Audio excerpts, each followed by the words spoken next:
Loceng telah berbunyi. Ayo kita teruskan agenda kita pada hari ini.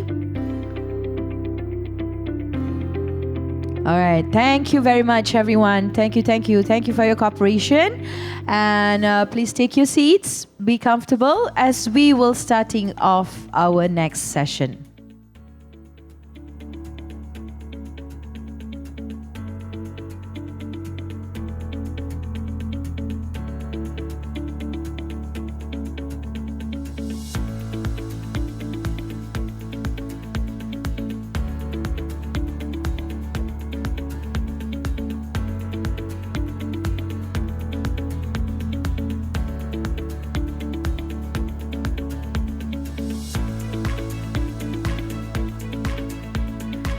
Welcome back everyone. Hope you had a good break, a short break, feeling energized with coffee and tea and light refreshments. Alright, so now we shall continue with our summit this morning with the next presentation.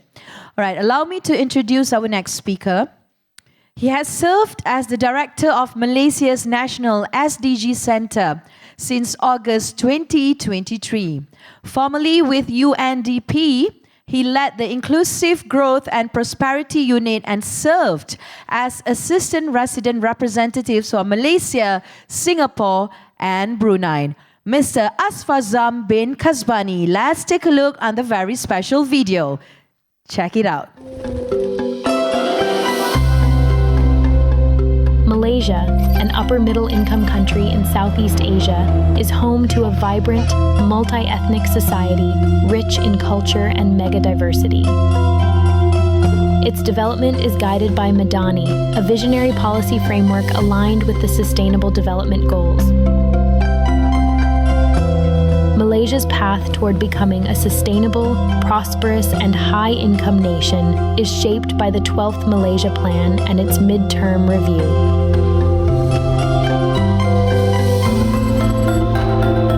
The 2025 Voluntary National Review is more than a progress report. It's a reflection of a whole-of-nation commitment to sustainable development. At the heart of Malaysia's development priorities are its people, ensuring continuous improvements in the quality of life for all Malaysians.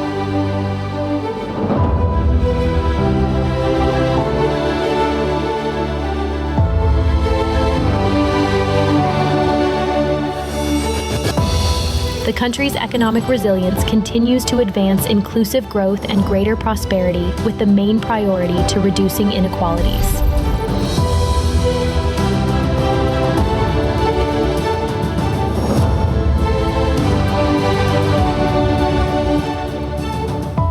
Malaysia also stands poised to address the triple planetary crisis through strategic frameworks and nationwide initiatives.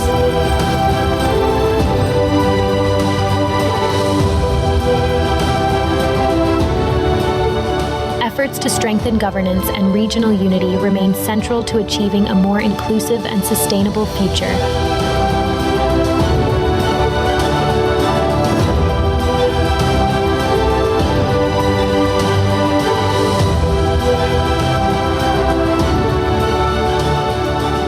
As the 13th Malaysia Plan approaches, it marks the final phase of the nation's SDG implementation in meeting the 2030 Agenda. Malaysia's journey towards a high-income nation is anchored in people-centric development, underpinned by unity, purposeful, and sustainable action for the future. The nation remains steadfast in its commitment to deliver the 2030 Agenda for Sustainable Development. We should do whatever is necessary, our best, to ensure that we do achieve these goals in a more spectacular manner, because that is a sign of what Madani is all about.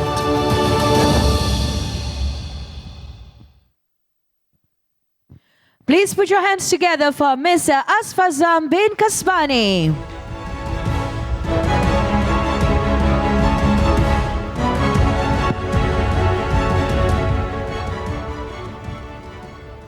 Good morning, ladies and gentlemen. Assalamualaikum warahmatullahi wabarakatuh. How are you guys doing today? Good? Right. Okay. Thank you so much, MC, for the introduction. I thought that video is about myself, but actually it's about VNR. Okay.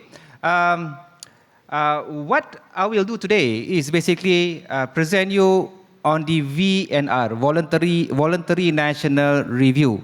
I just want to see from the floor, how many of you have heard about VNR?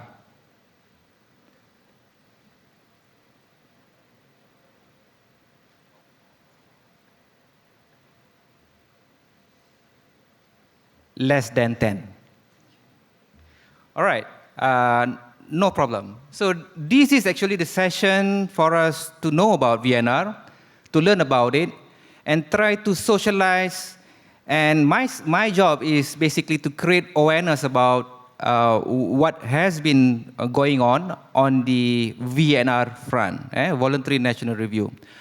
Colleagues, ladies and gentlemen, Malaysia during HLPF this year, High Level Political Forum, July this year, we have presented our third VNR.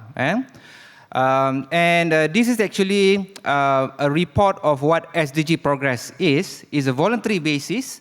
And we've been doing this for almost like every 4 years. And Malaysian being good global citizens, we have been following this timeline from time to time. And hopefully in the next VNR in 2029, we will be able to report a much better report on SDG next time around. Okay. So the video that we have seen just now give you a bit overview what's in the VNR report. And the report is actually available in the public domain. You can go to the HLPF website. We have been actually uploaded our report in our SDG Center portal. Just give us a few weeks. There are some issues with that portal, but nonetheless, it should be available in our Ministry of Economy website. So what is the difference between this time, this VNR, compared to the two VNRs that we have done prior? Just to give you a bit background, the first VNR was in 2017, and the second VNR was in 2021. This time around, we will report for all SDGs, and we are among the few countries that are doing this. And this is also the driver for us why we intended to do all 17 goals, reporting all 17 goals, is because we have much more data this time around. We have around 81% data. And especially when you're talking about disaggregated data at the local level, at state and district level, we are quite confident in terms of reporting the current progress at this juncture. Are there any challenges and problems in getting the data? Of course, I mean it's not perfect. This process of getting data is still ongoing, and is an ongoing process, and we are hoping to get this done as best possible by 2030. The VNR process is also a journey. It's also an educational experience for everyone, for stakeholders, from the government, from the CSOs, from the private sectors. So in this process, we have actually conducted many focus group discussions in many places. And about 550 key stakeholders have actually benefited from this across 300 entities, you name it, small NGO, big NGOs, multinational companies, private sectors, banks, financial institutions, and all that. So the process is also reviewed by the ministries, agencies, and other stakeholders. And this time around, we also work together with UN's office, and UNDP, United Nations Development Programme in Malaysia, has been providing us the good support in developing this report. If you have seen just now, the VNR process, the report, is also aligned with the Madani, the economy Madani KPIs. And if we want to link this back with SDG, each and every Madani KPIs are already aligned. So I don't intend to go through all, but this is also reflected in the RMK 13, RMK Rancangan Malaysia 13, where economy Madani is the KPI that RMK 13 will follow. And during this process, we have found out that the enablers for SDG will actually, we noticed that the SDG has been aligned with the national process, and the government itself has been developing the roadmaps, roadmap 1 and roadmap 2, and then now with the RMK 13, which has been agreed by the parliament recently, and been published publicly. It is now time for us to develop SDG Roadmap Phase 3. And this will be the final phase, how we see that each and every indicators will be achieved by 2030. Or if not, why are those targets are not achieved? We also noticed that the Sukuk financing, in terms of financing climate, financing development projects, has been matured enough that it can be reported, and the framework is also available. The partnership with the UN's office has been developed, and as of now, is already going into phase 2. And we have this, for your information, colleagues, ladies and gentlemen, we have actually a project with the UN's office. We call it as Malaysia UN SDG Trust Fund. And this afternoon, I'm sure our colleagues from the Yayasan My SDG will also share with you what the projects are all about, and how's the progress. Right. All right. Very quickly, and VNR this time, we actually reported on thematic basis, rather than, because SDG has 17 goals, 169 targets, 248 indicators, and now 251 indicators. Too many. If you want to report each and every one of those, it will not be strategic. It will be just reports, pure academic purpose. So what we intended during this VNR process was to report it on thematic basis. And we have heard about 5 P's: planet, people, prosperity, peace, and partnership. But how it is translated into reports, actions, and movement, and I mean those kind of front, is actually reported in the this VNR. On people, for instance, we know that the poverty from previously 8.4% estimated now has reduced to 6.2%. But this data, 6.2% poverty, is actually at 2022 HIES. And you probably heard about it, that the latest data we have been launched. DOSM has launched the latest data, and poverty has now down to 5.2%. But of course, when we report this using the latest 2022 data, as during the June, the latest was during the June preparation before the RMK 13 was sent to the Parliament. Our education level is almost close to 100%, is almost universal at this juncture. Prosperity, our economic growth has been tremendous, has been excellent. And in 2024 is around 5.1%. And in terms of the unemployment rate, and it shows also a decreasing trend from 4.8% to 3% based April 2025. Planet. As you all know, the greenhouse gas emission intensity, we have this target of 45%, and the government is keeping this as best possible. And I'm sure, just like any other reports, just like any other global reports, Malaysia will adhere to it and will commit to that. And the 4th NDC report, I'm sure it will also be timely as needed. Our land coverage, forest coverage is around 54.3%. On peace, peace ni actually bukan not just keamanan, it's also talking about governance. And the report that we received from the Corruption Perception Index from 2021 is 62nd, and now in 2024 we have down 57 position. And in terms of US trafficking in person, TIP report, we have also moved up from tier 3 to tier 2 in 2024. And last but not least is on partnership pillar. In 2019, we have around 84.2% in terms of connectivity, and now almost like universal. Of course, there are gaps and pockets here and there, but generally we are target-wise, data-wise, we are around 97.7%. And last but not least, as you all know, this year is Malaysia's chairmanship of ASEAN, where we also focus on inclusivity and sustainability. Some highlights of the Malaysia's SDG achievement. We are, during the June period, we are now at 43%.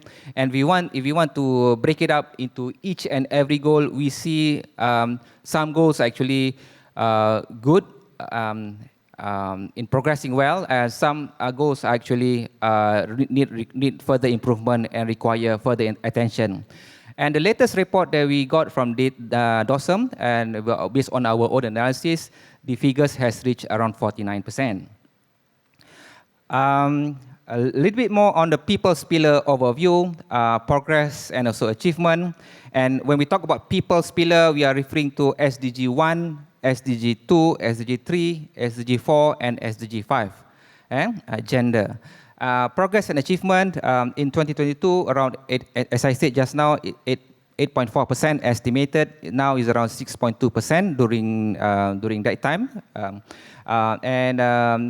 Per 1,000 live births, decline in maternal mortality rate used to be 68.2, now is 25.7.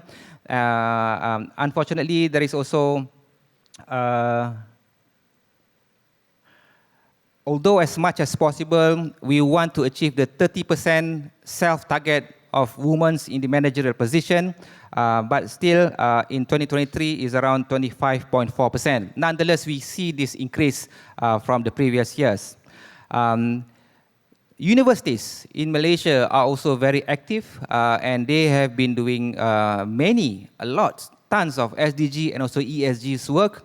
And I'm just showing you some universities, top 10, top 100 universities there, UKM, Sanwi University, as well as USM. And the way forward on people's pillar will include, we need to improve the disaggregated data and also inclusive policy making, and also cross-agency support for vulnerable groups. When we say vulnerable groups, means single mothers, orang asli, orang asal, and PWDs and others. Advancing gender equality, persons with disability, and aging inclusion through legal reforms and care systems. And by now, and as you have read that RMK 13, we are now very clear that 2043 will be the aging nation for Malaysia. Previously, maybe 2040, maybe 2044, but now it has been made clear is 2043. And then last but not least is to strengthen early and special needs, technical and also digital education, especially in underserved areas. For prosperity pillar, talking about productive economy and prosperity and enabling inclusive and also balanced sustainable development for decent living. In terms of its progress and achievement, as I shared with you, our economic progress has been good, 5.1% in 2024. I'm not talking about VNR, Voluntary National Review, but any of you have heard about VLR, Voluntary Local Review? Can I see some hands?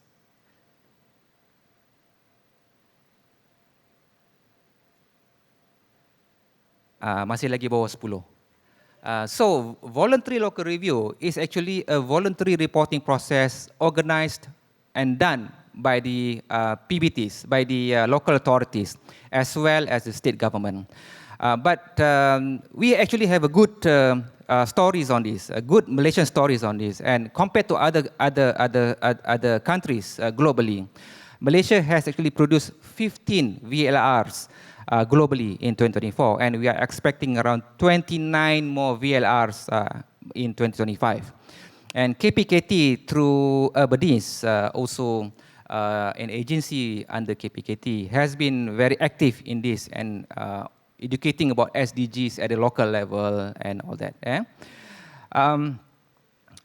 We have heard about HGHV, high growth, high value, and also zones that has been dedicated on it, especially from the 12th Malaysia Plan midterm review. And as you probably have heard, strong and emphasis on industries development on these economic areas has been made clear during that period. A way forward for prosperity, increase employment by TVET education, quality jobs, and also wage reforms, boost productivity through industrial upgrades as well as value chain integration, and also to reduce income, gender disparity, and regional gaps with inclusive policies and social protection. On planet, and the themes that we have put in the VNR is on navigating the triple planetary crisis and pursuing net zero emissions and green transitions. And in terms of ecological physical transfer, that amount has been increased to 250 million as of now. And forest cover has been good, as has been shared with you earlier. And our national recycling rate has also been good, from 13.2% in 2014, and now is around 35.4% in 2023. And how do we address some of the challenges in the planet? We will address the planetary crisis with holistic policies and integrated planning. Number 2 is on strengthening conservation financing by carbon markets and blended finance and other methods that can help the private sectors to also come in. And last but not least, to enhance climate adaptation in key sectors and risk-based, tech-enabled and community-led approaches. On peace pillar, is on strengthening governance system and also public reform, public sector reform. I've shared with you about the CPI that has been improved to 57 now. Our Open DOSM platform has been enhanced. Our Global Peace Index, Malaysia is actually top 10 peace countries in the world, for your information. And last but not least, a lot of legislative related reforms are also ongoing at that time. Including Parliamentary Services Act, policy development such as National Children Policy on strengthened protection for children. And the way forward for this will be on strengthening legal frameworks and expand access to justice, advancing good governance, and last but not least on fostering civic participation and transparency. The last pillar is on partnership, working together globally, regionally, even among the various groups, government, private sectors, NGOs, and all that. Progress and achievement. We have been strong in South-South cooperation.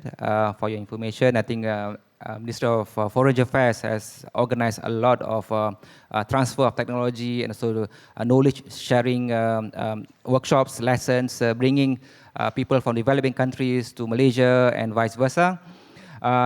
Malaysia is also was a member from 2022 to 2024, was a member to the United Nations Human Rights Council and has been very active on it, and ODIN, an Open Data Inventory Score, which has been actually organized by a third party and has ranked Malaysia as #1 in terms of Malaysia's data inventory and also transparency.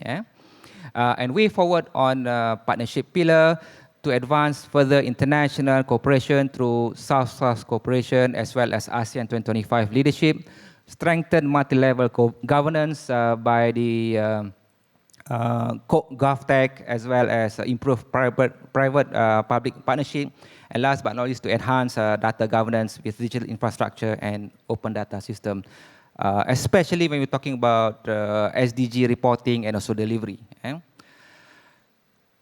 All right. In my conclusion, based on the 3 VNRs that Malaysia has from 2017, 2021, and 2025, again, as I said, it's actually a journey, an education process for everyone, especially getting to know each other, CSOs, government, private sectors, and other parties. Horizontal as well as vertical.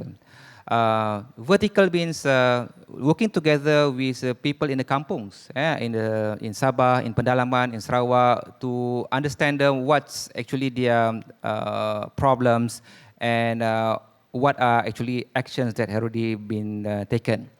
And moving forward, from now until 2030, as you have heard in the Deputy Minister's speech just now, RMK 13 is actually the actions on SDGs. We are hoping that RMK 13 will be able to assist Malaysia in meeting the targets by 2030.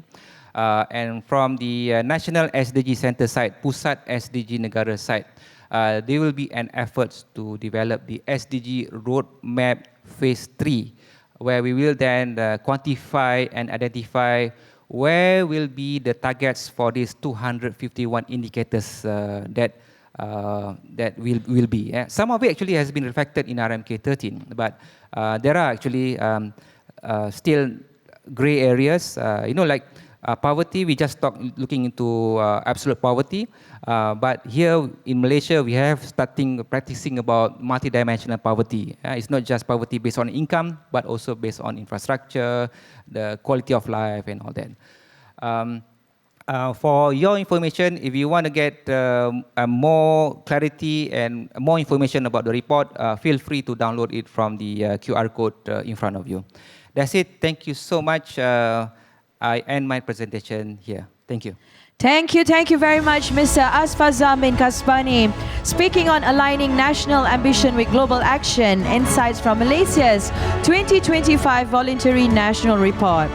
So as what Mr. Asfazam mentioned earlier, we are hoping that RMK 13 will be able to assist Malaysia to achieve all targets. However, it is a journey, it is a process, and it is a collective effort from all. So thank you once again, Mr. Asfazam bin Kasbani. And now, ladies and gentlemen, moving forward, we shall divert our attention. All right, this is where we call it the local spotlight. What we do here is we shine the spotlight on inspiring young leaders who are championing sustainability in our nation. So we have here today very prominent young leaders. So I would like to call upon the first one. We are so delighted to welcome our first young leader. He is the co-founder and executive director of Damai, I wanted to say Damai Laut, and I know it's a resort. It's actually Demi Laut, a Malaysian social enterprise dedicated to empowering coastal fishing communities through technology, sustainable practices, and improved market access. Driven by his passion for marine conservation and equitable livelihoods, he strives to modernize small-scale fisheries while preserving traditional knowledge. Please put your hands together for Mr. Haziq Ibrahim.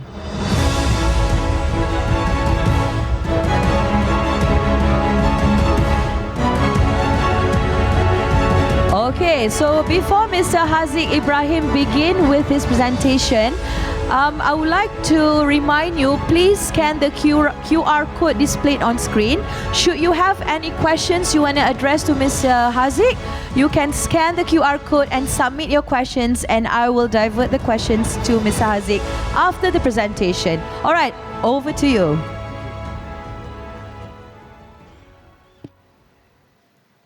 Greetings, everyone, to our distinctive leaders and passionate change makers.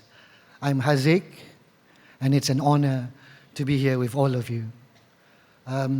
I would love to humbly share a little bit about our progress with Demi Laut. Demi stands for the sake of, and Laut means the sea. And our work initially started around the idea of for the sake of the sea. It hasn't been an easy journey, speaking on behalf of myself, trying to run a social enterprise. There was a lot of struggles, a lot of challenge, and life is chasing you, having the dilemma, thinking about whether you should focus, continuing with the efforts and the passion that you have to solve a local problem, or to survive in the world which demands a huge need for you to survive. I think I'm really thankful to have a number of local and global supports that has kept me standing here today, continuing with the idea and coming up with some new upcoming work, scaling up from what we have learned from our past experience. We have been supported by the UNDP Youth Collab, by the government agencies, including Magic Gap. We were part of the ASEAN Foundation programs, and also the alumni of the Google for Startups. And I think thankfully, with these kind of opportunities and support, it had helped me to stay having relevance and momentum, although I think I could be a little bit resilient or just a little bit darn stubborn. However, the momentum was always being carried through with this support, and it had allowed us to see and come up with mitigations and plans to apply different types of approach to look at the context of the sea and hopefully soon to the context of the planet. Next, please. So it all begins in 2019 with the late Pak Cik Noh.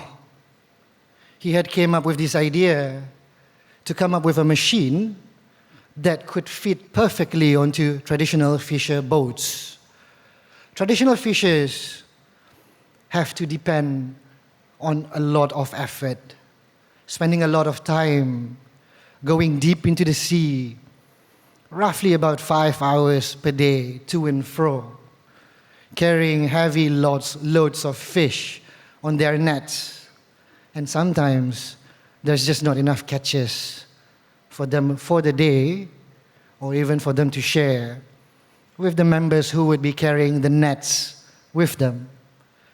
So the idea that Pak Cik Noh came up with was to come up with a machine that would allow the traditional fishers to automate the process of pulling the nets from the sea, reducing the dependency on extra men on the boat and allowing them to gain better income. Unfortunately, it wasn't quite straightforward. We were aiming to provide these machines to fishers who would be able to help us record the impacts of how they have changed their operations from destructing fishing practices to sustainable fishing practices. And we realized that it takes a little bit more than what we have thought of in order for us to educate them, to increase their awareness, to help them understand the importance of changing their business as usual operations and survivability, so that we will be able to manage the resources and reserves that we are taking care of as the people of the nation. Next slide, please. The traditional fishers are being caught in this thing we framed the wicked problem. They came from a background of poverty. They had to compete with commercial fishing boats as they are trying to survive. They are unaware of how the climate change have impacted their environments and how their reserves has been depleting. And yet they have lack of accessibilities to tools informations, and knowledges to help them adapt and to be convinced of adopting new technologies to improve their lives or help them sustain their living conditions. Next, please.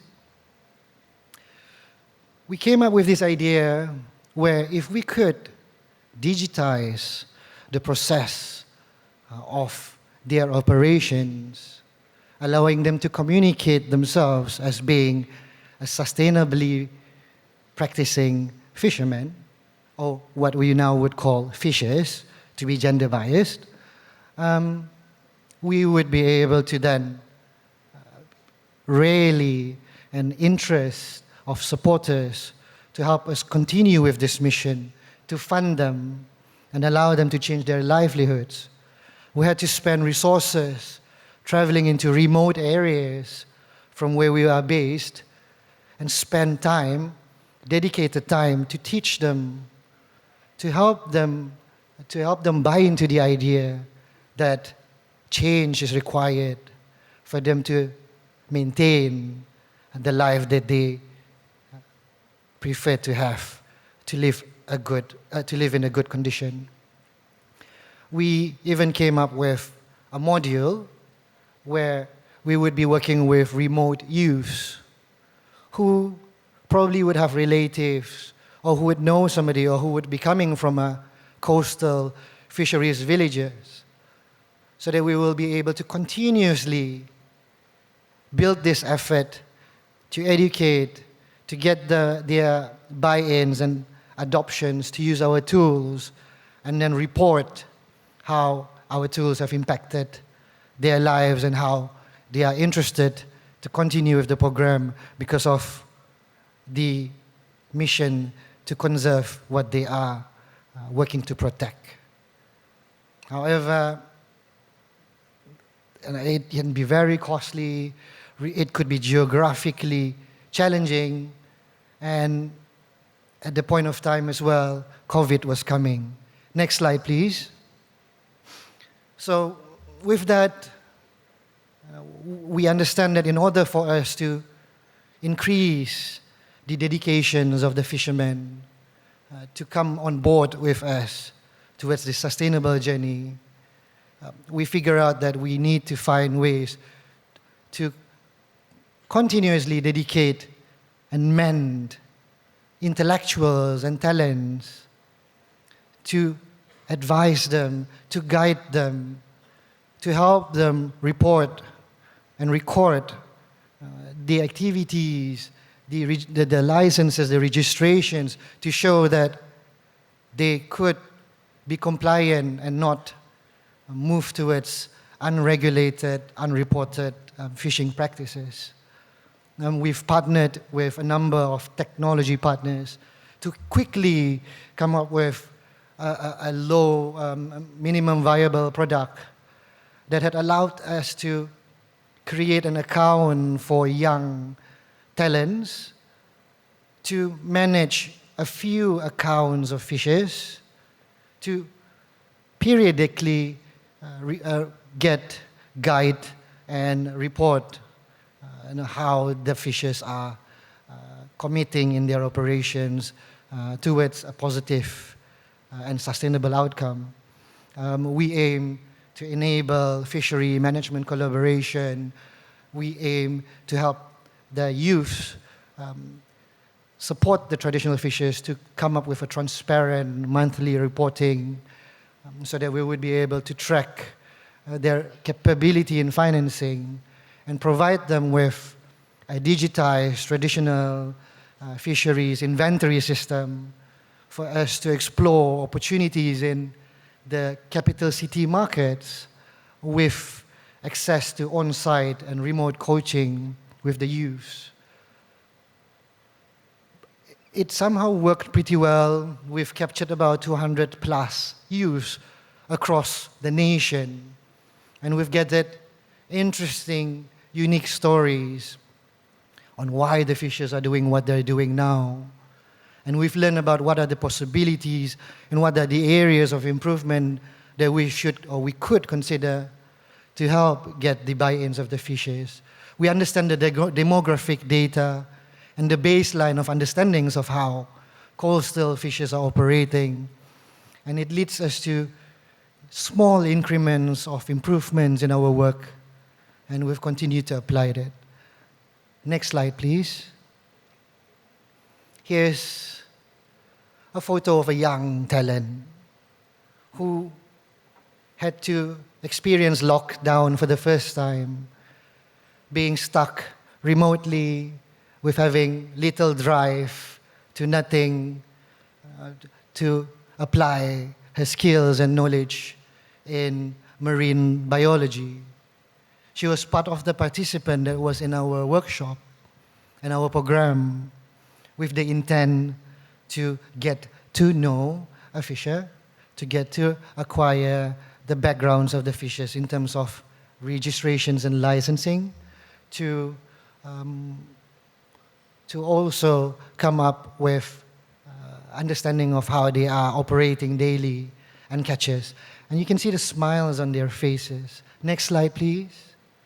They are very dedicated and very connected.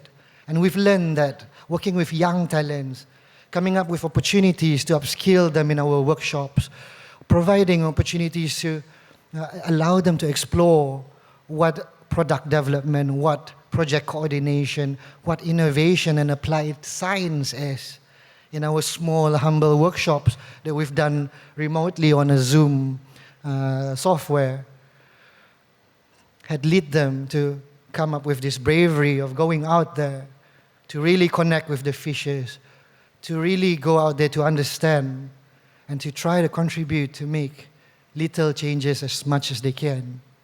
Next slide, please. They were at the end of the streams, understanding the end-to-end, from the upstream, going from the sea into the market, downstream, to identify, to help us verify what was the real challenges that was going on. And it allowed us to acquire a number of data.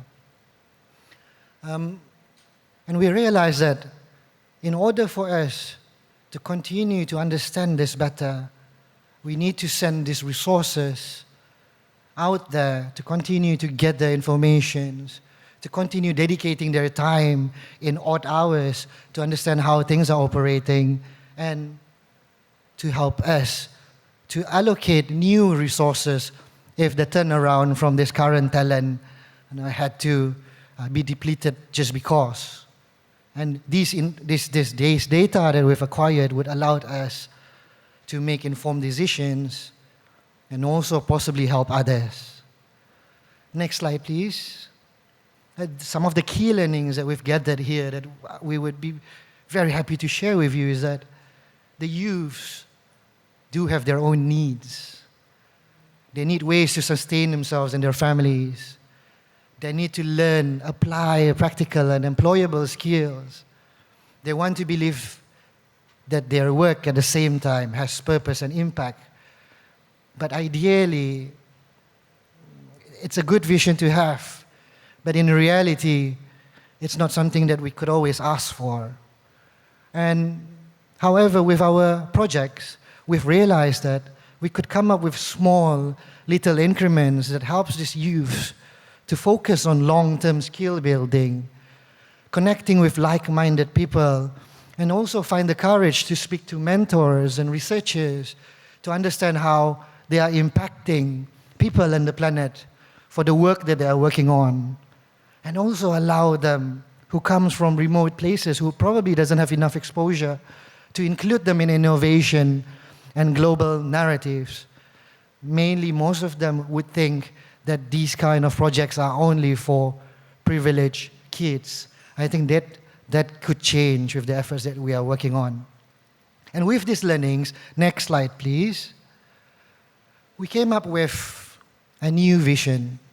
We believe that instead of just focusing on the sea, we could actually come up with more increments and steps to begin working closely with the youth and the young talents and possibly national citizens to use different types of instruments and tools that we could come up with, such as device sensors or just any ports or any observations from their cameras, to help us interrogate the baseline of environmental data that we've come to accept all these whiles. So we're coming up with a platform that would allow the youth to pick different types of projects that they are passionate about. They could now probably come up with reports with geolocation data and insights of time and metadata on when they have observed any open burning incidents. We could probably come up with a heat map that would allow researchers, possibly NGOs or governing bodies, to make informed decisions with this data and allow us to allocate a certain amount of fundings so that we will be able to continue with this process. Next slide, please. And with this, I would rally and gather you all. If you are interested to come up and support our work, please scan the QR code, fill up the forms, and we'll arrange a time to connect with you. We're also working with some giant corporate companies to come up with patent partnerships, to work on AI systems to massage the quality of our data, and many more. I look forward to hope that this would interest you and we could grow this passion together. Thank you very much. And Assalamu alaikum. Alaikum salam. Thank you, Haziq. Please remain on stage, Haziq. Please remain on stage. Okay, thank you, Haziq. Can we give him another huge round of applause? Inspiring young leader, thank you for all your effort, your initiatives taken to make this doable. And as I mentioned earlier, we've got a few questions, okay, for you, because some of them scanned the QR code earlier and submitted questions. So I've got the first question here with me, Haziq. From your experience leading youth climate initiatives, what do you think are the biggest barriers young people face in turning their ideas into real scalable climate solutions? Adakah itu soalan cepu emas? That's a really good It is question. really a cepu emas question. Okay, over to you, Haziq. That's the first question. We have another one. Right. Okay. Thank you for the question. I think in order for the youngsters to come up with ideation is rather an easy thing. But an idea would only be viable and valuable if there's enough resilient and persistent to work onto all those little problems that you faced, to come across different opportunities that would allow you to innovate better. The stamina that is required for the youngsters to stay in this field that is very uncertain, that could probably be affecting or costing them their career, is a struggle that all the youngsters would have. Like mine, my parents have always questioned, why am I still standing here when there could be a lot of other opportunities where I could grow and have a better environment and a more productive outcome, especially for my life and when it comes to considering of raising a family. However, I think right now there's a number of initiatives this is growing right now that is helping a lot of youth to at least have a small step, a safe space, and a more protected environment for them to learn about ideation, for them to learn about how to fall gracefully and how they could get themselves back up to come up with more impact and a better outcome for the nation, the planet, and the people.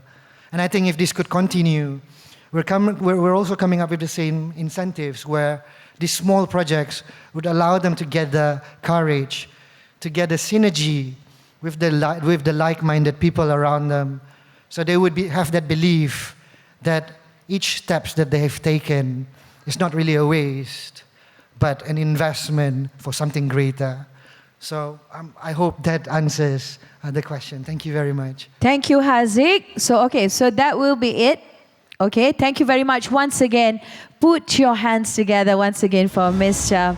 Haziq. Terima kasih, Haziq. I believe you have already inspired a lot of young leaders out there to be as good and to keep going for the sustainability of our nation. Thank you so much. And now moving forward, ladies and gentlemen, we shall continue shining the spotlight on our next inspiring young leader. She is a TV host, she's an actress, a climate activist who is deeply passionate about promoting sustainable living and conscious consumption. Through her platform HeyMelissaTan.com, she shares practical insights on zero waste, climate action, and ethical fashion. As an environmental speaker and community organizer, she has spearheaded impactful initiatives such as Green Day Out, the Conscious Market, and the Clothing Swap that inspire collective action. Ladies and gentlemen, put your hands together for Miss Melissa Tan. Hi, everyone. How's everyone doing? Awesome. So I'm really nervous, okay? Because I'm in a room full of people who make big decisions every day. And if you don't quite believe me, I hope in the next few minutes, I'll be able to help you, support you, see that. Okay, let me get used to the clicker first. So, I remember this exact moment 20 years ago. I was in my classroom, and I was holding a newspaper and reading an article, and that's when I first learned about the Great Pacific Garbage Patch. And most of you will be familiar with this. It is a large mess of marine debris, full kilometers of plastic waste lying in the middle of the ocean. And I'm sure you can guess I was completely horrified. As a kid, I was thinking, oh my gosh, what is happening to the animals? What is happening to the marine life? And what is all this plastic doing there? And I can tell you, what I wished so dearly was, oh my gosh, please, somebody do something about this. The government, David Attenborough, Jane Goodall, someone has to do something about this because I'm just a kid. I'm just one person.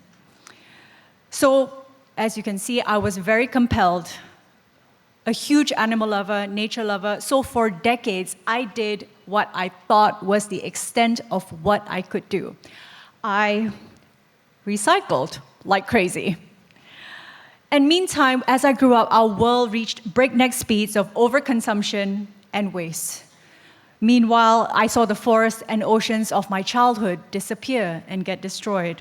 And the climate headlines got worse and worse. And if you were like me, growing up through these last few decades, I know you would know how that feeling was. I felt powerless. And then so happened, about 6 years ago, I decided to revisit my friend, the Great Pacific Garbage Patch, and I looked him up online. And I thought, surely by now someone has done something about this. And what do you know? It is now 3 times the size of France, 1.5 million square kilometers wide. Plastic has invaded every part of our planet. We're breathing in plastic, drinking in plastic, eating plastic. A credit card's worth of plastic enters our body every single week.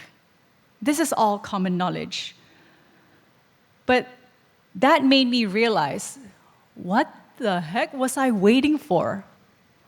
I couldn't wait any longer. I waited 2 decades already.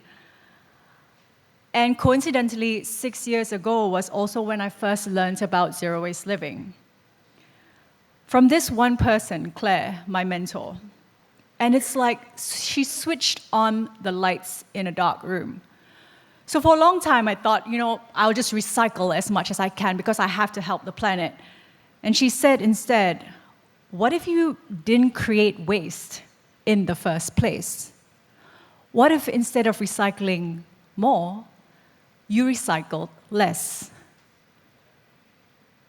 In that moment, my mind was blown. Why didn't I think of that? It seemed so obvious. It seemed so obvious, yet I couldn't see it. It was right in front of me. But someone had to show me.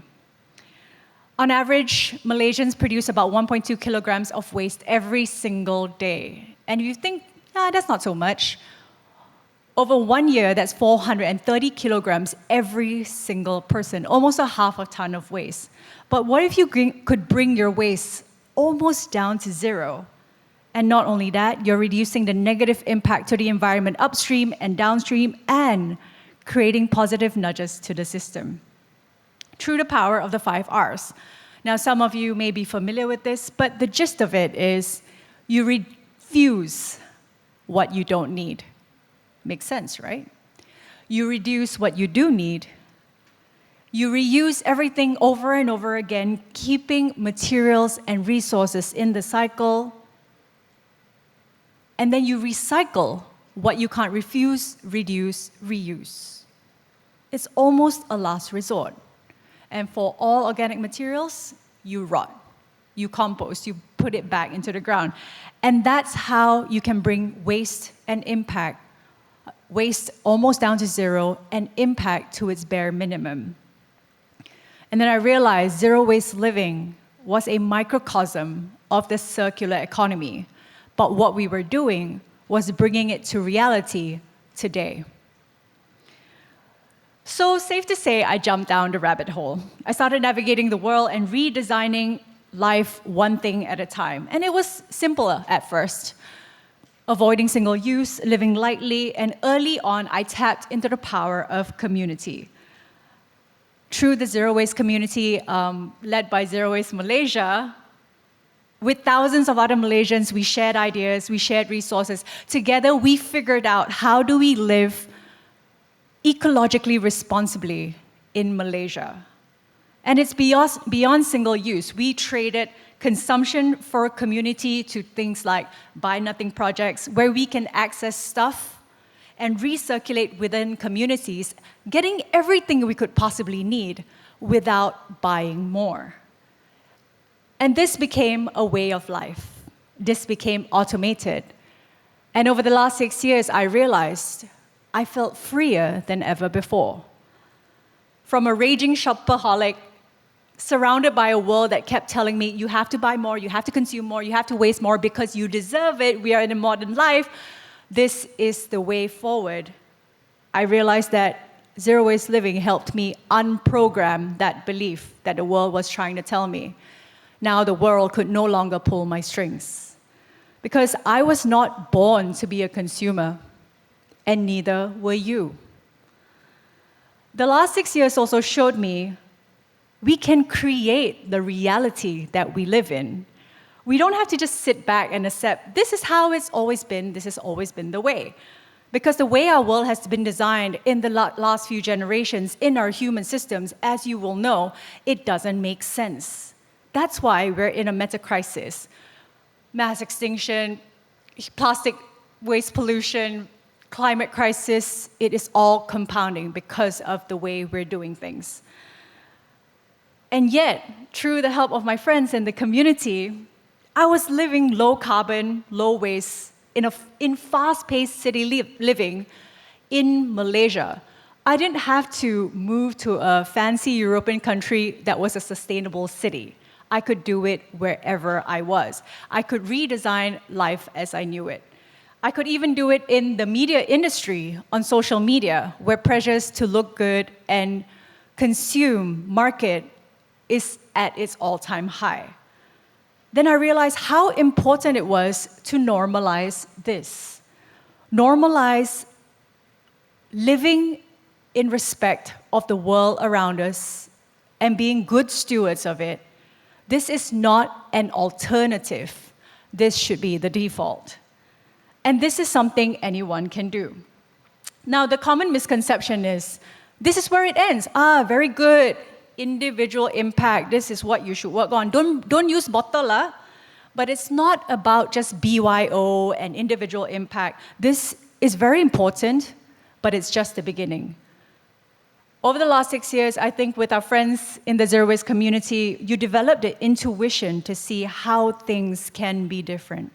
You start to see how every choice, every process, every design impacts the world we live in, and is connected to the greater world, the constant heat wave that we're feeling here in Malaysia, the floods, the air quality, how we're confined to our cars. So as an advocate, I started living by example. I started sharing on social media. I started living zero waste. I started encouraging businesses I support to change. I spoke to people, communities, businesses, decision makers. I created opportunities for people to tangibly take action so they can feel it for themselves. This is what it's like to be free. And what I do is not special. In fact, it's something any one of us can do.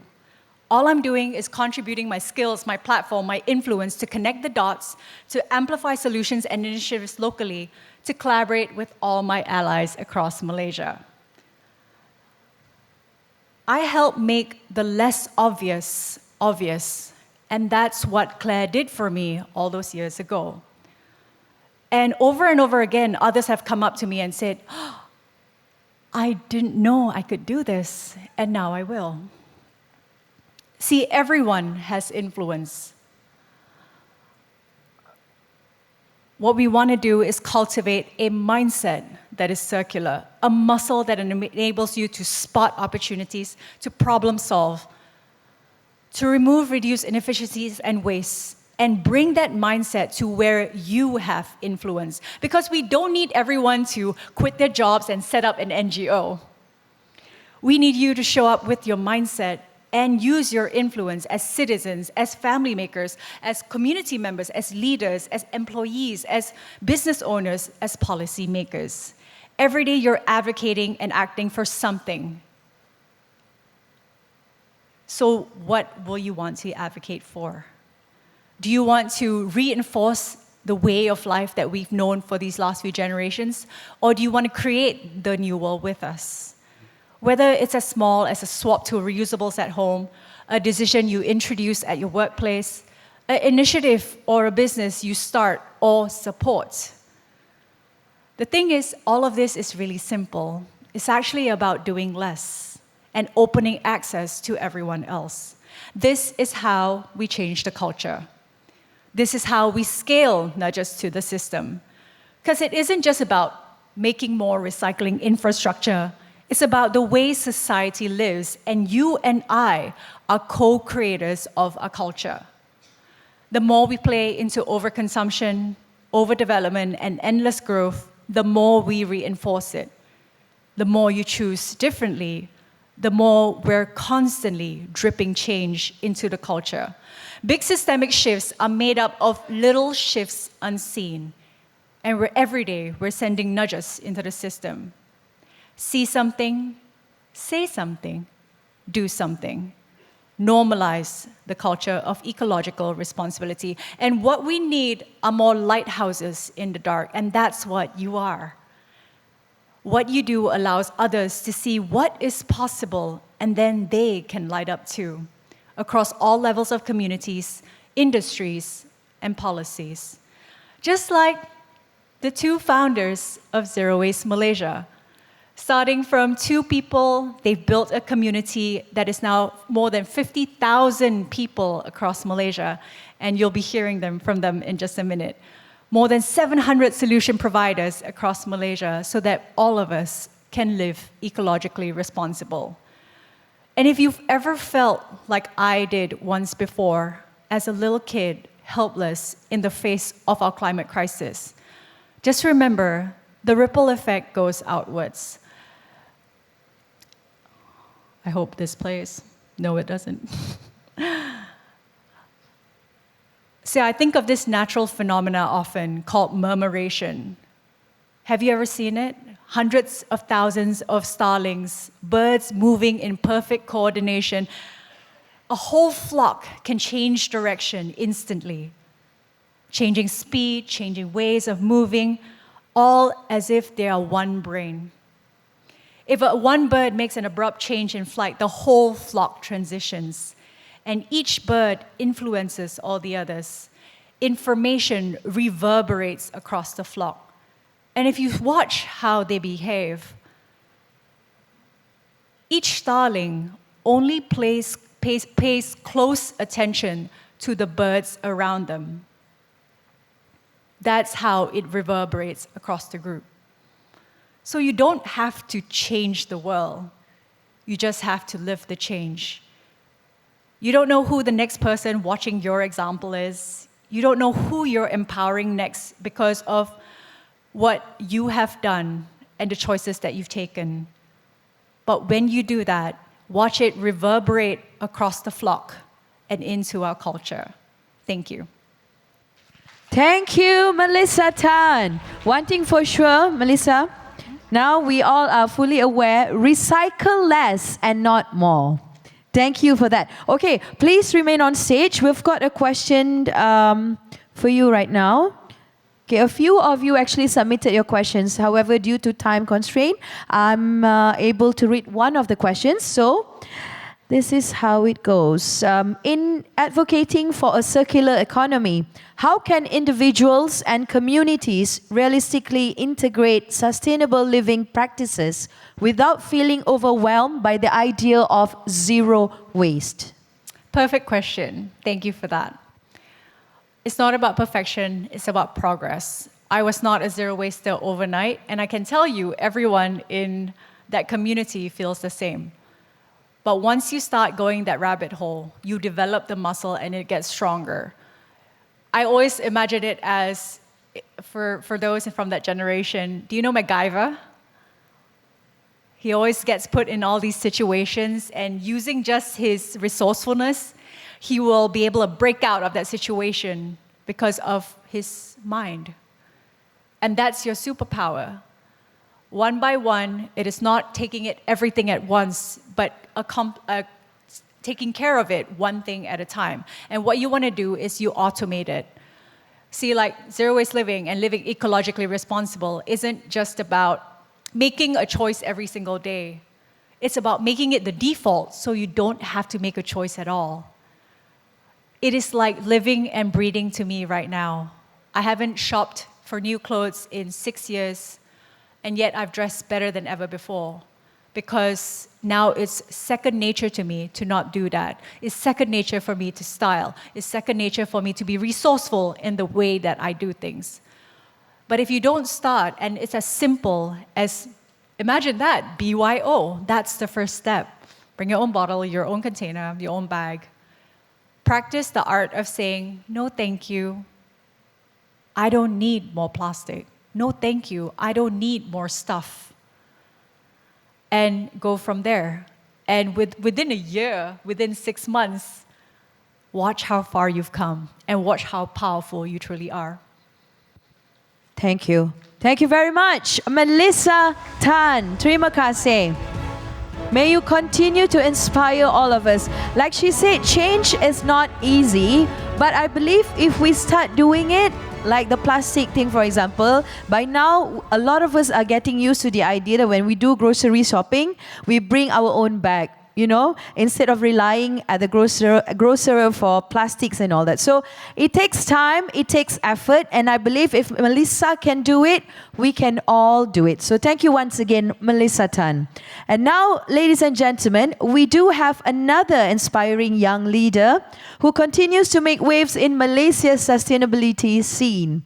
All right, her passion lies in helping communities build waste literacy, adopt sustainable habits, and collaborate across sector to drive environmental change. Please put your hands together for Miss Tasha Sabapati.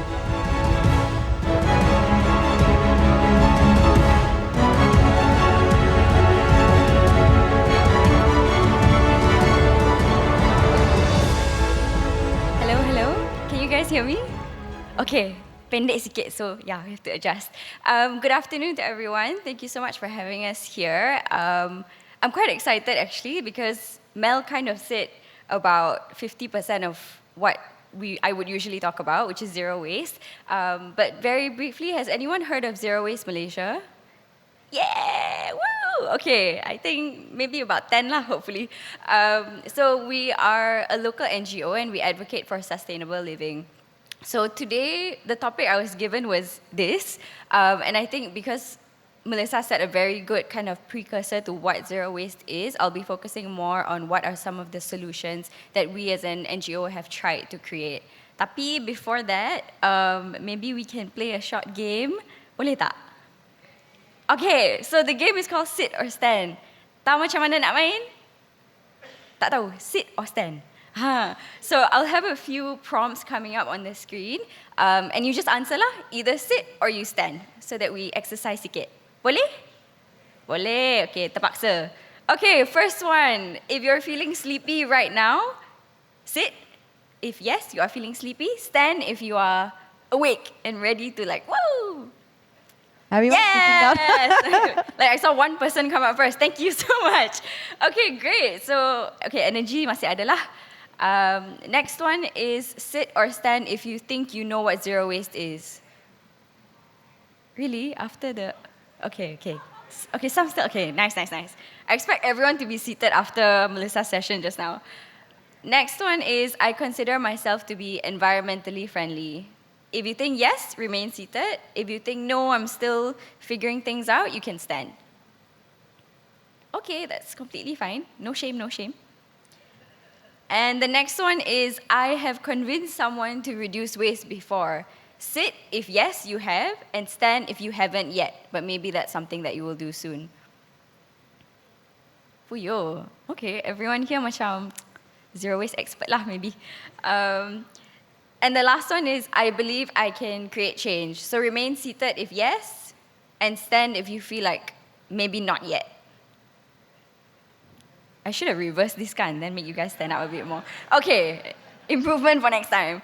So that leads me into the next slide, which is a question for you guys.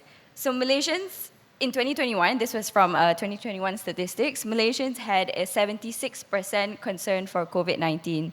Cuba guess what percent in the same report that we had for climate change. Just shout. 2, 21. Anything else? Macam buat lottery ni. 10. Anything else? 30. Woo! Optimist. Lagi? So the actual answer was 1%. Yeah, woo, boo. And this is my favorite slide and statistic to show, because it doesn't necessarily mean we don't care about climate change, but when we look at the word urgency, then everything makes sense. Because this was at a time where COVID was at its highest, and everyone was kind of banding together, policies were coming in, systems were getting better, healthcare was taking priority.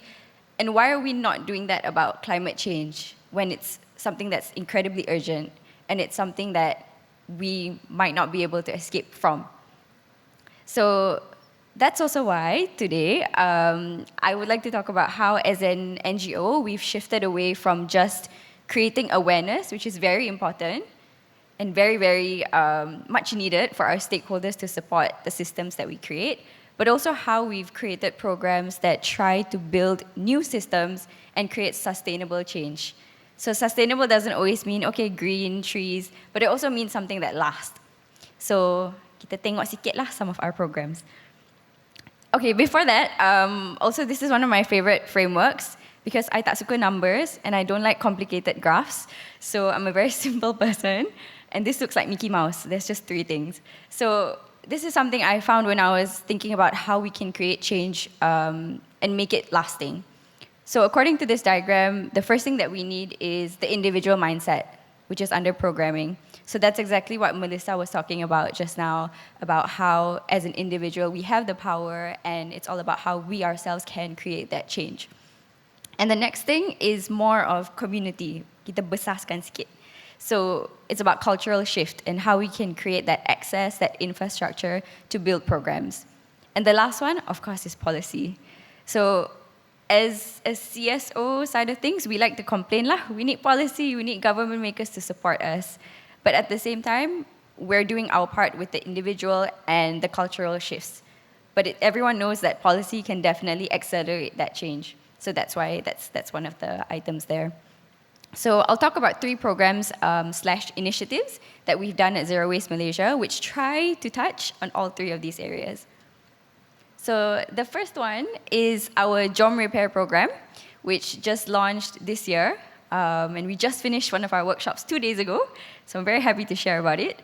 And this one touches more on the public awareness cultural part. So this is a program where we are trying to grow the repair and reuse movement within communities.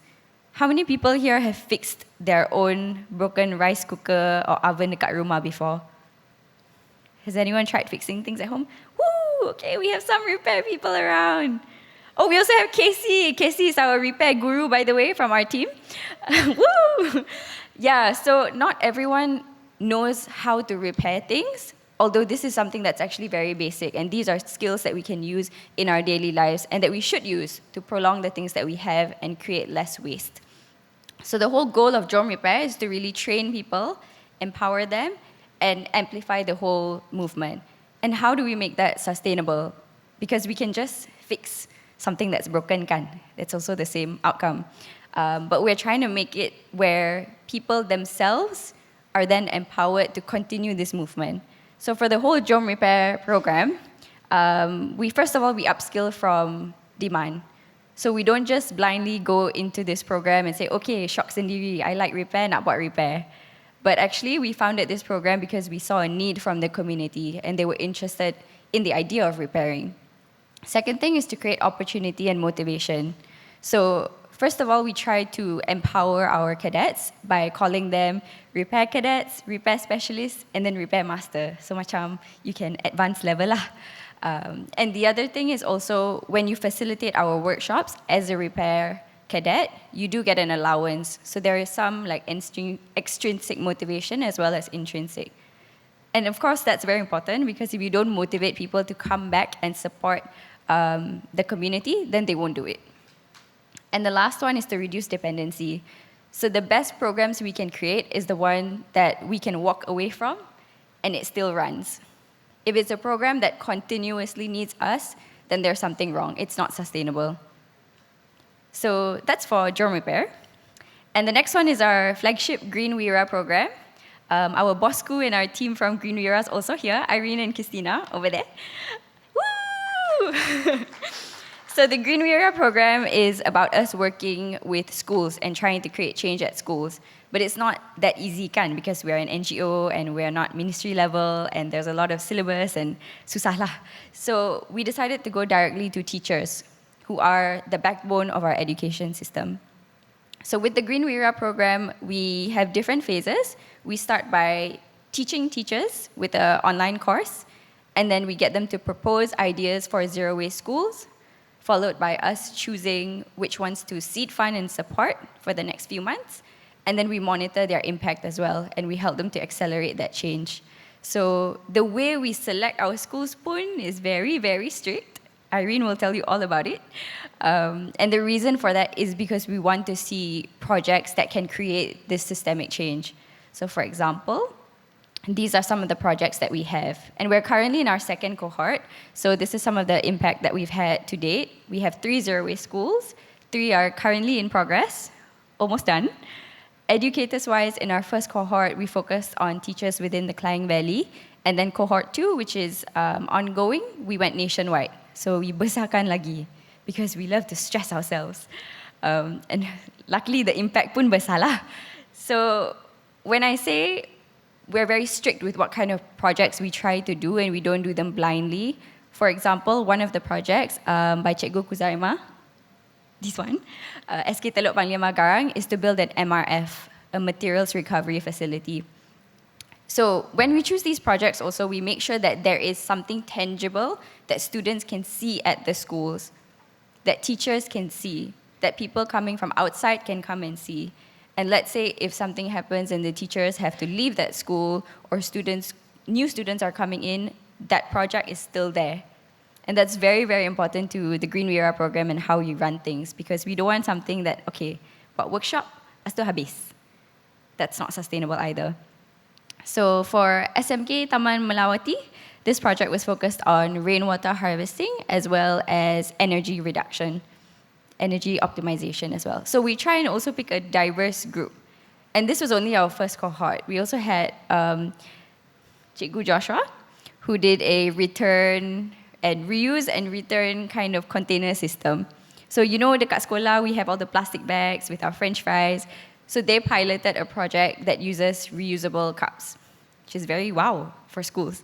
So these are only the first 3 projects that we have done with this program, but we hope to accelerate and do a lot more and have these macam inspire everyone else and other schools in the future. And actually, we are looking for funding and collaborators. So if anyone is interested, sikit promo, please feel free to reach out to Irene or Putri over there. Yeah, woo! And the last initiative I wanted to share is our policy and research team that we launched in 2024. Remember, I mentioned that policy is so important, tapi it's susah as an NGO for us to basically change policies overnight, right?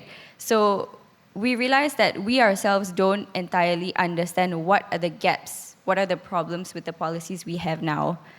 For example, our current policy, Act 672, actually mentions that by right, we should segregate waste at the source. Tapi, does everyone do that? Not everyone, and not all facilities. So from there, we also consulted with some experts, primarily on organic waste management, on how we can manage our food waste, because food waste is about 45% of household waste. So why are we not focusing on that? That's our question, and that's what we're trying to solve.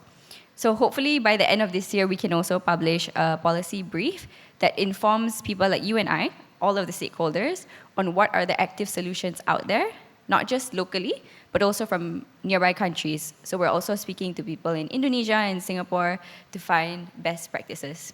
So if there are any policymakers or local council representatives in the audience, feel free to get in touch. We would love to share these findings with you, and hopefully we can also pursue our zero waste agenda together. So I'm almost done. We still have a long way to go, to be honest, when it comes to systemic change and creating zero waste change. Individual action is one thing, and there's a reason why it's so important, is because we have to wait for systemic change. It takes a long time, really lama gila. But at the same time, we are quite hopeful, but it doesn't come without challenges. So some of the things that we're seeing and some of the problems that we see in trying to create systemic change is, of course, knowledge gaps. Knowledge gaps, false solutions, infrastructure accessibility, lack of enforcement. I could probably go on for an hour to complain. Tapi, the good thing is we're seeing a lot of positives as well. And as an NGO, we realize that collaboration is key to change. Macam cheesy sikit, tapi I would like to add another word to that, which is collaboration is key to accelerating change. Because there's many things that we can do, but we're not experts at everything. Zero waste isn't even a very well-known concept. It's not in our science books. It's something maybe 15 years ago none of us have heard of. And it's something we're still learning about every single day. So when we reach out to experts and stakeholders such as yourself, such as local communities, anyone who's basically got a solution that they want to share, our job is to empower and support them. So that's why we have our Green Wira program, working with teachers. We work with a lot of other NGOs, and we try to strengthen that movement from local to national to global across all regions. So, I nak buat promo sikit, boleh tak?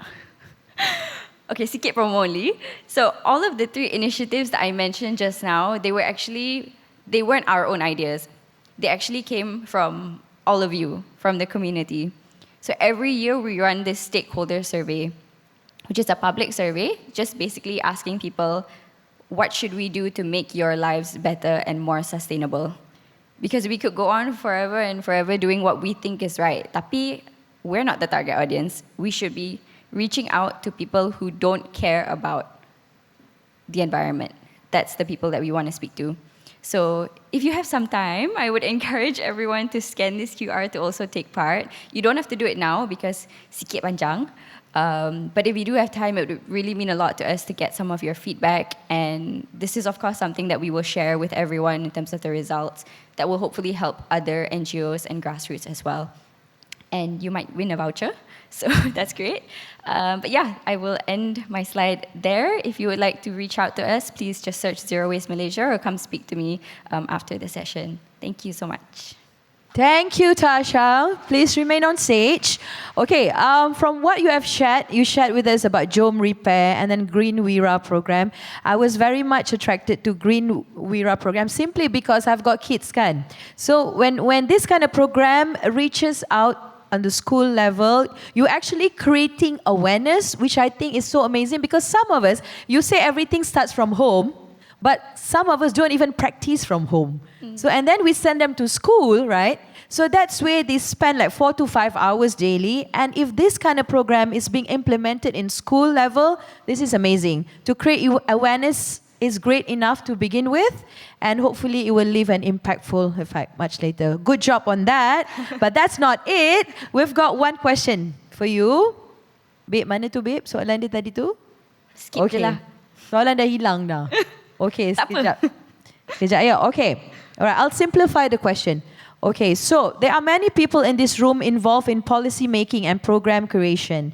If you can send a message to them on behalf of your zero waste community, what would you want to convey besides telling them who can fund, can come forward and fund kan? But what is the more crucial message would you like or can you convey to them? I think the most important thing is to create solutions that are based on the current problems. So I was mentioning a little bit about our policy team and what we're working on and the gaps that we see. And for us, one of the biggest problems that we see is food waste management, for example, organic food waste. So there's nothing that's really being done about that. So I would encourage policymakers to kind of look at the facts, come to us, organizations, not necessarily Zero Waste Malaysia, there's so many out there, and find out what are those solutions that actually work, that have been proven to work. Because zero waste itself has so much opportunities to create jobs, to create income, and ultimately reduce waste, because we are consuming at a rate where we cannot just focus on managing, we need to reduce. So hopefully, people will listen to us, policymakers can listen to us, because we're very much open doors and we're looking to collaborate. We're not looking to marah or anything like that. We just want to work with you and share the knowledge that we have gathered as well from local communities and to push that forward. Thank you once again. Another round of applause for Tasha. Thank you, Tasha. Terima kasih. Well, this itself has created awareness among us. So it's never too late to start something. It's always better late than never. So thank you once again. And now I will move on to our final young leader. The founder and chief executive officer of Adab Youth Garage, AYG, a Malaysian non-profit organization committed to empowering and uplifting young people from all walks of life. Through strong collaboration with government, corporate, and non-profit partners, he continues to drive impactful initiatives that nurture young potential and build stronger communities. Please put your hands together for Mr. Nizam Samsudin. Dipersilakan.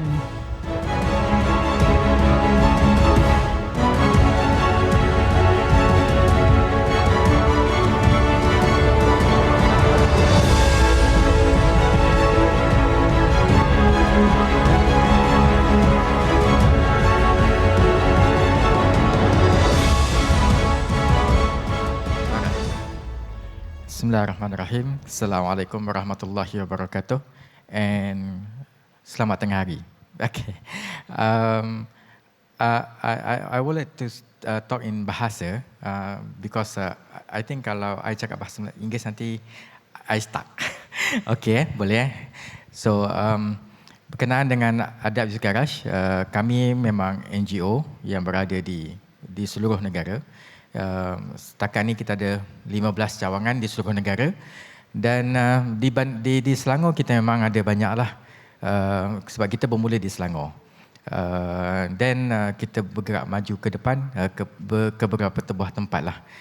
Then next, actually apa yang kita ada, yang kita lihat, yang kita nampak sebenarnya isu pada anak-anak muda kita.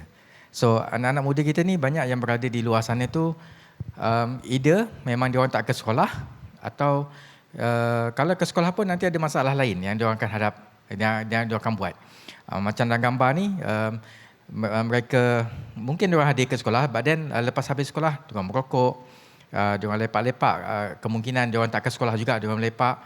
Dan ada juga yang habis sekolah tu terus ke kedai mamak, dan lepas tu dia orang mingle around together with their friends. The issue is apabila mereka buat begitu, banyak isunya adalah tentang kesihatan. Maksudnya bila merokok semua kan dia akan menjejaskan kesihatan kita semualah. Jadi itulah yang kami buat dekat AYG. Maknanya kita nak mereka bila mereka dah habis sekolah ataupun mereka ada mahu ke tempat untuk berlepak bersama tu, diorang datang ke tempat kita. Itulah namanya ruang ketiga. Maksudnya ada rumah dan ke sekolah, dan ruang yang kita namakan AYG itulah ruang ketiga untuk mereka. So then next, dalam ruang ketiga ini adalah kita akan ada pekerja beli kita ataupun kita namakan sebagai youth worker. Pekerja beli kita ni akan berada 2 orang di setiap cawangan, dan pekerja belia kita ni akan bertugas membantu anak-anak miskin bandar ni, dan terutama mereka suka lepak-lepak ni. Pertamanya memang nak siapkan kerja rumah. Tolong mereka siapkan kerja rumah. Kenapa kena siapkan kerja rumah? Sebab kita dulu waktu kita muda-muda dulu, kita semua muda kan. Jadi bila kita tak siap kerja rumah, kita takut ke sekolah. Betul? Dan kenapa takut ke sekolah? Sebab cikgu garang. Itu confirm. Cikgu-cikgu memang kena garang. Kalau tak garang nanti anak-anak ni tak apa-apa nak berjadi. Jadi bila cikgu garang, mereka ni takut nak ke sekolah sebab dia orang tak siapkan kerja rumah. Itu yang kita kata, pekerja beli kita ni akan bantu mereka siapkan kerja rumah. Dan kita namakan sebagai informal learning lah. Mana tidak formal. Dia orang kasi siapkan kerja rumah. Kalau Muslim kita ajak untuk solat maghrib, isyak together. And then lepas tu mereka boleh mingle around with your friends untuk siapkan kerja rumah dia orang. And then of course ruang selamat untuk mereka lah. In fact sebenarnya ruang selamat ni bukan sekadar untuk anak-anak ni saja tau. Mak ayah pun akan rasa selamat untuk anak-anak berada di sekolah. Saya yakin, saya anak 6 orang ramai. Dan saya yakin ramai yang ada di sini pun ada anak-anak kecil dan masih bersekolah. Dan of course kita akan risau anak-anak kita kan. Macam mana nanti dia kat sekolah okey ke tak, makan okey ke tak, kawan-kawan dia macam mana, kena bully ke tak. Sekarang isu bully banyak kan. Jadi benda tu memang anak kita sebagai parent ni akan risau pada anak-anak kita. Jadi ruang selamat ini memang sangat selamat pada parent dan juga pada anak untuk mereka hadir dan berada bersama dengan rakan-rakan yang lain. Dan of course kita ada pekerja beli kita full time. Okay, then next. Berikutnya ini adalah cawangan-cawangan yang kita ada di seluruh negara, but then tidak ada lagi di Sabah Sarawak lah. Macam mana saya katakan tadi, Selangor memang kita ada banyak sebab kita bermula di Selangor, dan thanks God juga sebab Selangor dah mula menjadi negeri maju. But then yet kita kena bantu mereka juga berada di setiap cawangan. Yang kalau saya nak sentuh kat sini, yang paling best adalah kita bersama dengan di Kota Damansara. Tempat kita yang kedua selepas di Bandar Baru Bangi, kita bersama dengan PPS, Perpustakaan Awam Selangor, PPS. Dan PPS banyak bantu kita menjadikan buku-buku yang banyak, buku exactly mahal sekarang. So bila buku mahal, kita sebagai NGO ni tak mampu nak beli. Jadi library bantu. Dan amazingly, apa yang kita nampak depan mata kita adalah anak-anak yang miskin bandar ni datang dan lepas tu mereka sukakan pada buku, dan mereka ambil buku tu dan mereka baca. Instead kalau misalnya diorang tak boleh baca pun, diorang akan tengok gambar-gambar tu. Itu yang saya seronok sangatlah melihat depan mata saya itu berlaku. Dan beberapa tempat lain macam contoh yang warna biru tu, itu memang ada ketua kampung ataupun tempat tu sendiri yang mahu buat, dan mereka belajar dengan kita dan kita bantu mereka dalam memberi pembelajaran pada pihak mereka untuk buat benda yang sama. Okay, next. Apa pun perkara ni, memang kita nak bantu anak-anak miskin bandar ni yang berada di rumah-rumah tinggi ni, supaya mereka sedar dan mereka tahu bahawa kita mahu mereka move on together dengan kita. Dan mereka harus percaya pada diri mereka lah. Kan? Ini contoh, gambar berikut ni adalah contoh bagaimana kita angkat anak-anak muda ni bersama dengan kita. Yang pertama tu Amma, memang dia potong rambut, dia belajar dengan kawan kita untuk potong rambut dulu, dan lepas tu dia boleh potong rambut. Now kita buat di Bandar Baru Bangi. Oh, please come lah tu Bandar Baru Bangi, tak jauh pun, dekat je. Dan lepas tu boleh Amma ni, anak-anak ni memang suka potong rambut dengan Amma. In fact, macam anak saya sendiri, kalau nak potong rambut, dia cakap nak abang Amma, nak abang Amma. Okay, fine, kita bawa je ke dia. Dan Amma ni memang dia pakar lah untuk gunting rambut, no worries. Kalau nak potong rambut boleh try. Yang kedua kita ada Syifa. Syifa adalah memang duduk di kawasan rumah-rumah tinggi ni, tak salah saya di Shah Alam, dan dia sangat dikenali Syifa ni sendiri dikenali oleh ramai penduduk di situlah. Well, itu kampung dia. So jadi bila dia dikenali, ramai mak dan ayah-ayah ni semua akan sekong Syifa ni sebab dia kenal Syifa. Jadi itu yang saya kata, kita kena up-riskkan anak-anak muda ni supaya mereka disokong dan dibantu oleh golongan masyarakat yang berada di kawasan mereka berada. Ketiga, Daniel pun ada dekat sini. Mana Daniel? Daniel, kau bangun sikit Daniel. Perkenalkan dia malu, shy. Macam itulah budak-budak boleh main shy cat. But then Daniel ni banyak bantu kita juga. Daniel ni sangat kreatif. Banyak kita punya buku-buku pun design by Daniel. Daniel tak belajar tinggi, but then orangnya tinggi lah. Saya rendah sikit banding dia. So kalau misalnya kata Daniel ni, kalau dia buat design memang cantik. Sampai kan orang banyak yang ambil buku kita orang tu akan cakap, siapa yang buat ni? Itulah orangnya, Daniel nama dia. Okey, yang berikutnya adalah Youth Leader Club.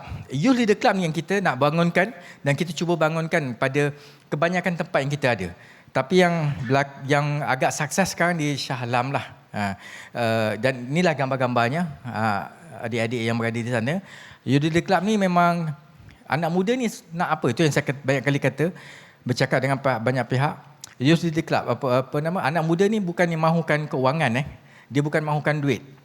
Tapi dia mahukan kepercayaan mak dan ayah mereka, abang-abang dia atau kakak dia untuk percaya pada dia. Dan lepas tu dia boleh buat, sebenarnya jujur saya lihat anak muda ni dia boleh buat apa yang kita nak sebenarnya. Jangan suruh dia angkat meja, angkat kursi, kan? Bukan.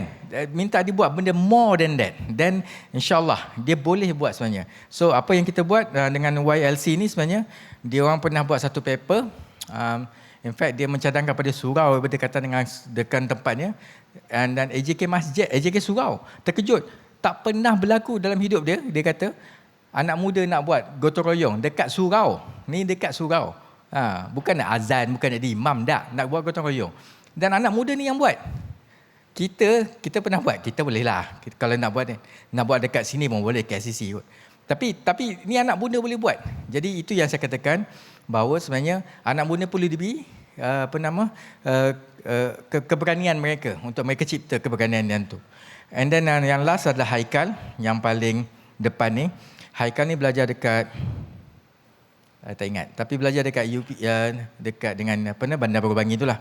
And then dia sampai sekarang dia daripada awal lagi bersama dengan kita till now. Dia masih bersama dan now sekarang dia banyak membantu kita lah. Kalau kita ada buat kalau korban ke kan, dia nak tolong. Itulah anak muda yang boleh kita angkat dan kita perlu angkat mereka. Yang berikutnya adalah gambar ni yang sebelah kanan saya, maksudnya kiri you all lah. Itu adalah daripada kampung Bukit Cerakah. Kampung Bukit Cerakah ni dia berminat sangat dengan AYG. Hari tu dia tengok kita dekat Shah Alam, dan dia berminat sangat dan dia nak buat. Dan Kampung Bukit Cerakah ni lah ketuanya, dia memiliki tempat ni sebenarnya. Dia renovate seperti mana gambar kita dekat tempat yang dilihat tu, dia buat juga benda yang sama. And then dengan itulah maksudnya perkara ni berjalan dengan baik. Dan now dekat Kampung Bukit Cerakah tu, alhamdulillah Lembaga Zakat bantu kita, Zakat Selangor bantu kita untuk memberi pendidikan membaca pada anak-anak yang tak boleh membaca. And then yang berikutnya adalah kini kita buat projek GMI bersama dengan GMI, camp remaja adab ni.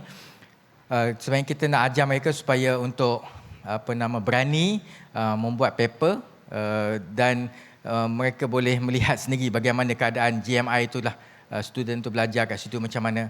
In fact sebenarnya dengan GMI ni ada student daripada college kita, daripada tempat kita ni yang dapat further study dekat GMI. Itu yang kita rasa seronok lah. Ini benda-benda lain yang kita dapat sukses daripada MIP. And then kita juga dapat sokongan daripada Raja Muda Selangor untuk dia punya diangkat kita lah. And then ni takrim daripada UIA juga kita terima daripada pihak UIA. Of course ini yang lain-lain lah yang kita dapat bersama dengan urbanist. Kot saya dengar urbanist ada kat sini juga kot. So thanks for that. Dan mungkin ini adalah profesional kerja beliau yang kita bersama dengan pihak kerajaan untuk mengangkat anak-anak muda ni bersama dengan kita. YB Jufiti pun bersama dengan kita juga. Thanks God. Alhamdulillah. Dan saya fikir inilah sebenarnya anak-anak muda yang perlu kita angkat dan kita lihat mahunya kita membawa mereka bersama dengan kita. Bukan untuk kita tapi untuk dia sebenarnya. We have do a lot of thing. Sebab anak muda ni yang saya katakan tadi, mereka ni bukan nakkan duit. Mereka ni bukan nakkan kuasa. Tapi mereka nakkan kepercayaan kita yang senior ni untuk bantu mereka to lift them up, supaya mereka ni boleh move together bersama dengan kita, kan? Jadi at least dengan cara begitu, idea mereka tu kadang-kadang tak akan dapat daripada kita. Idea tu datang daripada dia. Dengan cara itulah kita ambil idea tu, lepas tu cuba wrap up bersama dengan dia. Jangan tinggalkan anak muda ni bersendirian lah. We have to move together. So insyaAllah, I think kita mungkin boleh tunggu dalam 10 tahun atau 15 tahun akan datang. I believe in myself. I believe in God. InsyaAllah. Perkara ini kita boleh sukses together bersama insyaAllah. Wallahualam. Saya serahkan balik. Encik Nizam. Ya. Saya pun jawab dalam bahasa Melayu lah ya. Boleh okay. kan? Okay. Tahniah diucapkan. Kita berikan tepukan dulu terlebih dahulu. Tahniah diucapkan pada Encik Nizam dan semua yang terlibat. Adik-adik kita yang terlibat. Usaha yang sangat bagus saya kira, daripada budak-budak ni kan, daripada terbiar melakukan aktiviti-aktiviti yang tak bermanfaat, kita salurkan tenaga tu dengan benda-benda yang bermanfaat macam ni. Okey, kita ada satu soalan, kita ada beberapa soalan sebenarnya, tapi kerana masa mencemburui kita seperti biasa, so saya akan ajukan satu soalan pada Encik Nizam ya. Okey, harapan Encik Nizam untuk bagi Adab Youth Garage ni bagi 3 ke 5 tahun akan datang. Okey, macam sekarang tadi Encik Nizam cerita, dah banyak dah komuniti yang panggil Encik Nizam kan nak tubuhkan Adab Youth Garage ni kat tempat diorang, dekat compound diorang, dekat area diorang, community diorang. So itu sekarang. So it's getting more, it's expanding. People are more aware about it. So mungkin dalam masa 3 ke 5 tahun akan datang macam mana pada pandangan Encik Nizam? Apakah expectation ataupun macam mana Cik Nizam lihat Adab Youth Garage ni akan lebih diterima dan dapat memberi sumbangan kepada komuniti ataupun masyarakat Malaysia? Budak-budak muda ni, silakan. Macam ni yalah, tadi pun sebelum saya ni pun dah bercakap tentang waste management. Terlalu banyak perkara yang boleh kita move together bersama sebenarnya. Bukan sekadar apa yang kita buat lah maksudnya. Jadi kalau boleh bagi saya, untuk Adab Youth Garage akan datang ni, kalau dapat kita nak supaya to move forward together.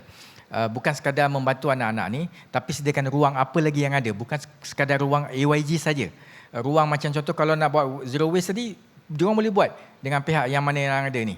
Atau mungkin boleh dia nak buat recycle kan. So recycle bin ni sepatutnya kena ada di setiap tempat-tempat rumah kita dan kawasan-kawasan miskin bandar yang ada, supaya mereka boleh buang tong sampah kat sini, buat plastik kat sini kan, kaca yang sebelah sini kan, ada 3 tempat tu kan. Jadi dia kena buat benda ni.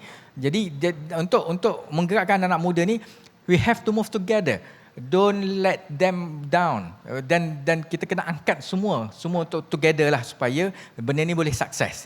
Dan kita mahu melihat, saya jujurnya anak muda, kita kena angkat juga anak muda supaya bukan kita semata-mata untuk mengangkat benda ni, tapi anak muda juga bersama-sama kita mengangkat diri mereka sendiri untuk mereka melihat dia orang boleh buat sebenarnya seperti mana yang kita mahu. Itu cadangan saya lah. Mungkin terlalu tinggi, tapi tak apalah, kita buat lah kan. Tak apa kan. Okay, yes. Cik Nizam, satu lagi soalan. Sebentar. Kita ada banyak soalan, tapi manakah kita ada sedikit masa berbaki. Okey, saya akan sharekan sokongan yang diperlukan oleh komuniti, kerajaan dan sektor swasta bagi golongan B40 pada pandangan Cik Nizam. Apa segi sokongan yang lebih diperlukan pada ketika ini bagi golongan B40? Saya jujur cakap, saya bukan boleh mengatakan tuntas tentang perkara ini, tapi pada pandangan yang saya ada, pada idea yang saya ada, untuk B40 young people maksudnya, mereka memang perlukan yang saya katakan tadi, kepercayaan lah. Sebenarnya jujur cakap kepercayaan. Mungkin saya boleh cakap cerita saya sebelum ni lah. Saya pernah dilantik oleh ketua kampung. Kampung saya Kampung Terjenang, tak tahu kot. Dekat dengan Bangi. Yang angkat saya ni sebenarnya ketua kampung, namanya Tok Anjang. Ketua kampung ni punyalah dia nak saya bangun bersama dengan dia untuk memperkenalkan saya dengan masyarakat kampung. Tok ketua ni bawa saya jumpa setiap orang kampung. Ni Nizam, ni maknya arwah Hamisatun, ayahnya arwah Samsudin. Dia satu-satu dia cerita. Mak ayah kita ni dikenali oleh orang. Dan orang tak kenal kita ni anak. Dan disebabkan orang kenal kita, saya mudah untuk berbicara. Itu jugalah saya mengharapkan semua pihak kena buat benda yang sama. Kita, mak ayah ni ataupun kita sendiri mungkin kenal anak-anak ni, tapi anak-anak ni tak dikenali oleh masyarakat luar atau masyarakat lain. So, angkat mereka.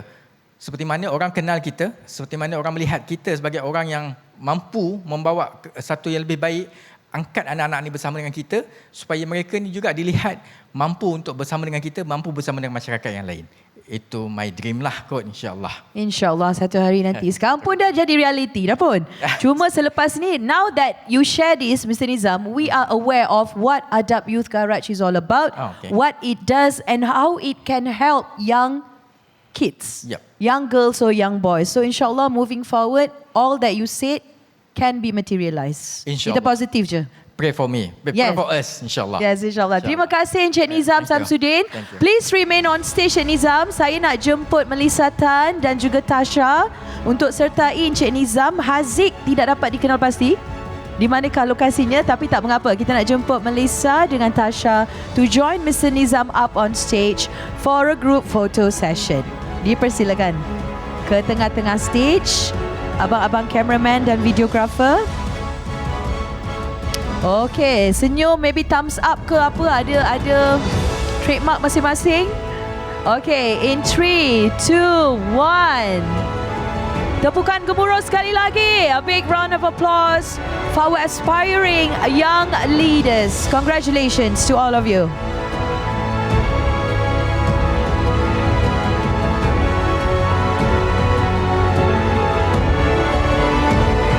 Okay. Wah, bang, dah macam dapat award dah kan? Alright, thank you Mr. Nizam, thank you Melissa, thank you Tasha, thank you so much. We've had an amazing session, and now, ladies and gentlemen, we'll be taking a short break for lunch.